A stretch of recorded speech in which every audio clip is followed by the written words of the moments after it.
Well, it's really, I guess, what we've come to expect from him. It's like the lines that we get at Prime Minister's question. It was old-fashioned Boris boosterism. I'm not quite sure I'm ever going to get that image of Boris and his space opera out of my mind. Look, I'm just glad that it's over, because when this is a Prime Minister that I think has undermined the office that he's held. I mean, I wish him and his family all the best today. But quite simply, he was not the right person to be Prime Minister of this country. So many things that he's done. I mean, the fact that he was a Prime Minister that broke the law while in office, that disrespected the rules, the laws that he put in place, and I think many people just simply could not get over a Prime Minister that thought that the rules weren't for him. But that's over, and we now move on. We seem to lurch from one crisis to another, and I would argue that today we face the biggest economic crisis that Scotland and the United Kingdom has had since the 1970s with the oil price shock.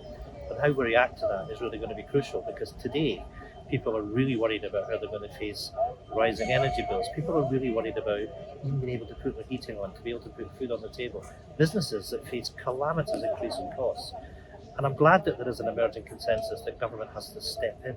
I think all of us recognise that we have to put a stop to the increase in energy bills. And we need to remember that to a large extent, this is a consequence of the Ukraine war. And we all stand with our friends in Ukraine against the illegal war that Putin is engaged under. But that's created a dislocation in the gas markets in particular. Consumers should not be paying the price for that. And my message to Liz Truss today is, let's make sure that we're imposing windfall tax on the energy companies that are benefiting from this. And let's make sure that at times still of relatively low interest rates, that we fund this through government debt. It can't be that the costs of energy prices rises are going to be passed on to the consumer, whether it's today, tomorrow, next year, or down the line. Consumers don't have the ability to withstand these costs. Government must do that. But at the same time, if government rightly has to step in and government has to fund this, we should not be having a debate today about tax cuts. It's the wrong time to be doing that. Let's focus on making sure that we can get through the winter, that we support individuals, families and businesses to get through this.